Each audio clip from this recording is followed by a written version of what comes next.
लोग बात करेंगे कि ऐसा कौन सा टाइम टेबल फॉलो करें कि जिससे हम मैम 90% लेकर आ सकते हैं, 95% लेकर आ सकते हैं। बच्चों का अक्सर एक ही डाउट होता है मुझसे कि मैम हम स्टडीज़ बहुत करते हैं, नंबर्स नहीं आते हैं, या मैम हम कैसे अपने टाइम को डिवाइड करें कि हम पढ़ाई बहुत अच्छे से कर सकते हैं। मैम आप टाइम टेबल बता दीजिए, हम फॉलो कर लेंगे और फिर हम उसके हिसाब से पढ़ाई करेंगे। तो बच्चों देखो, हर किसी का टाइम टेबल अलग अलग हो सकता है। कोई बच्चा सुबह पढ़ना पसंद करता है, किसी को नाइट में पढ़ना अच्छा लगता है। तो इसी बेसिस पर मैं आपको बताती हूँ समय का महत्व। तो आज हम लोग बेसिकली बात करेंगे टाइम टेबल ऐसे कैसे फॉलो करें कि 95 परसेंटाइल तक के आप फाइट मार सको। और याद रखिएगा, मैं आज जो भी कक्षा में बता रही हूँ वो कहीं ना कहीं आप लोगों को आखिरी तक फॉलो करना है, वो भी आज से ही। ऐसा नहीं है कि आज के बाद कल से हम लोग शुरू करेंगे या परसों से शुरू करेंगे, तो ये एक बहुत बड़ी प्रॉब्लम हो जाएगी आप लोगों के साथ में, क्योंकि आज मैं जो भी आपको बता रही हूँ ये लाइफ चेंजिंग लेसन हो सकता है आप सभी का, जहां पर आप सीखोगे कि टाइम को कैसे यूटिलाइज करना है। तो चलिए शुरू करते हैं आपके सबसे पहले रूल के साथ में, जहां पे मैं टाइम टेबल से रिलेटेड आपको बताने वाली हूं। दिस इज योर कि आपका जो 24 घंटा होता है उसे 8+8+8 में डिवाइड कीजिए। This is the golden rule for any kind of time table. अब 8 घंटे मतलब 8 घंटे और फिर 8 घंटे, इसका मतलब पूरे 24 घंटे 3 भागों में बांट सकते हो। पहला हिस्सा है आप लोगों का जिसमें आप सिर्फ सोते हो। हाँ जी, एक विद्यार्थी के लिए 8 आवर की स्लीप होना बहुत ज़रूरी होता है, नेसेसरी होता है, क्योंकि आपके ब्रेन को भी थोड़ा सा चाहिए होता है कि यार रिलैक्स कर लो, ठीक है। और जो भी अतिरिक्त चीज़ें आपके दिमाग में चलती है उससे छुटकारा पाने के लिए वो जो नींद होती है वो बहुत ज़रूरी है। हमारी बॉडी उस टाइम पर रिलैक्स होती है, ठीक है। हमारी हार्ट बीट थोड़ी सी प्रॉपर तरीके से वर्क करती है, ब्लड सर्कुलेशन प्रॉपर तरीके से होता है, तो वो स्लीप जो है 8 आवर की बहुत ज़रूरी है। ये आपकी थकान को मिटाने के लिए बेसिक चीज़ है। दूसरा फंडामेंटल जो पार्ट है वो है आप लोगों का स्टडी। तो यार हमारे को सबको पता है कि 8 घंटे का स्कूल तो किसी का भी नहीं होता है। मुझे लगता है कि हर किसी बच्चे का जो स्कूल होता है 10 से 5 बजे के बीच में शायद होता होगा, तो 7 घंटे मैक्सिमम किसी भी बच्चे का स्कूल होता है। तो 8 घंटे आपकी स्टडी का मतलब ये होता है। कई बार ऐसा होता है कि आपके स्कूल में 6 पीरियड होते हैं, तो 6 पीरियड जो है उसमें से कोई ना कोई पीरियड कई बार खाली रह जाता है। कई बार ऐसा होता है कि टीचर क्लास में लेट आते हैं, तो आप क्या कर सकते हो, उस समय को बहुत अच्छे से यूटिलाइज कर सकते हो।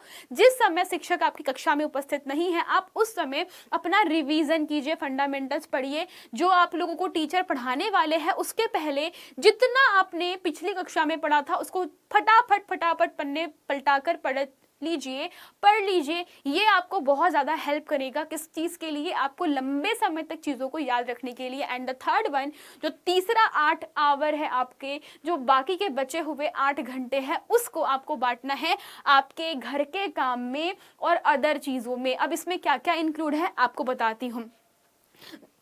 तो फर्स्ट मैंने आपको बता दिया 8 आवर की स्लीप आपको चाहिए, 8 घंटे का नींद तो चलो बेसिक चीज था। पर अब बात करते हैं वो 8 घंटे आप कैसे तोड़ोगे। तो अब हमारे पास में जो स्कूल के 8 घंटे हैं उसमें आपको याद रखना है कि आपका स्कूल भी कंप्लीट होना चाहिए और आपका रिवीजन भी उसी समय हो जाना चाहिए। सबसे बेसिक तकनीक होती है जहां पर आप समय बचा सकते हो और अधिक से अधिक चीजें पढ़ सकते हो, क्योंकि आप सभी जान रहे हो स्कूल अगर मान लीजिए 10 बजे से लगता है तो 5 बजे तक खत्म हो जाता है। उसके बीच में, उस समय के बीच में बहुत सारा टाइम ऐसा होता है जहां पर आप अपने दोस्तों के साथ में फालतू बातें करने की जगह पढ़ाई की या काम की बातें करें। इससे क्या फायदा होगा? जब आप आपके दोस्तों के साथ में कुछ बैठ के बतियाते हो, कुछ चीजें क्या करते हो, शेयर करते हो, एक दूसरे से बांटते हो, उस समय आप सभी के दिमाग में चीजें लंबे समय तक याद रहती है। कहते हैं ना कि दोस्त से की गई बातें जो है वो आपको थोड़ी सी और ज्यादा प्रभाव डालती है। आप उसके प्रश्नों पर ध्यान दोगे, आप उसको समझाइए, वो आपको समझाएंगे, और ऐसे करके जो टॉपिक आपको बहुत कठिन लगता है, जो आपको समझ में नहीं आता, उसके आसान तरीके भी ढूंढोगे। और साथ ही आपको बता देती हूँ, आपके फ्रेंड और आप लोग मिल करके बहुत अच्छे स्कोर भी लेकर के आ सकते हो।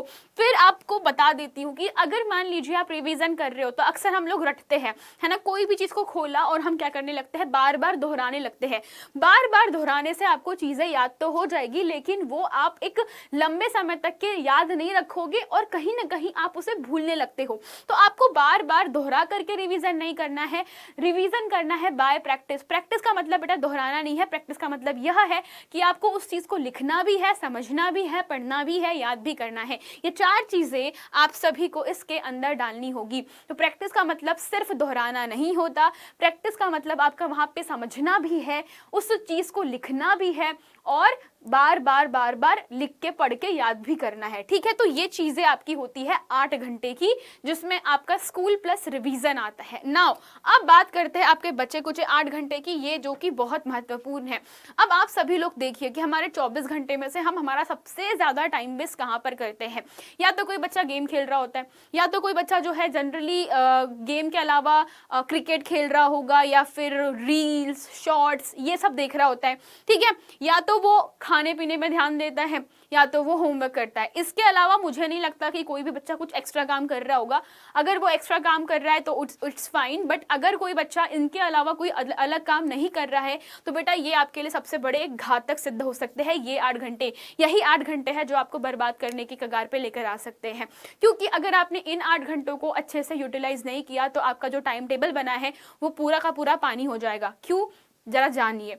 हम बात कर रहे हैं कि आपके जो 8 घंटे हैं उसमें आपके खाने पीने का, आपकी जो भी फिजिकल एक्टिविटी का मतलब क्या होता है, कोई बच्चा जो होता है योगा करता है, कोई दौड़ने जाता है, कोई जो है वो मेंटली अपने आप को हेल्दी नहीं पाता है तो घूम फिर लेता है, मम्मी से बात कर लेता है, फैमिली से बात कर लेता है। तो ये कहलाती है आपकी फिजिकल और मेंटल बोथ एक्टिविटीज, जिसमें आपका माइंड हमेशा फ्रेश रहता है। कभी भी याद रखना, अगर आप पढ़ाई कर रहे हो तो कंटिन्यू पढ़ाई पढ़ाई पढ़ाई पढ़ाई नहीं कर सकते, आपको बीच बीच में चाहिए होता है ब्रेक। और उसी ब्रेक के लिए हम बात कर रहे हैं यहाँ पर कि आपको गेम्स खेलने होते हैं।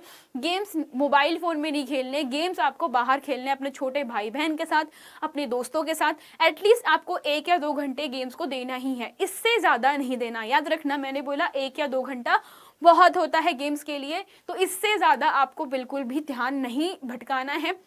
इनफ है इतना टाइम, 2 घंटे फूड के, 2 घंटे गेम्स के, बचे कुछ होमवर्क आपके हो जाएंगे। तो आप देख लीजिए 2 4 घंटे हो चुके हैं, 4 घंटे अभी भी बचे हैं।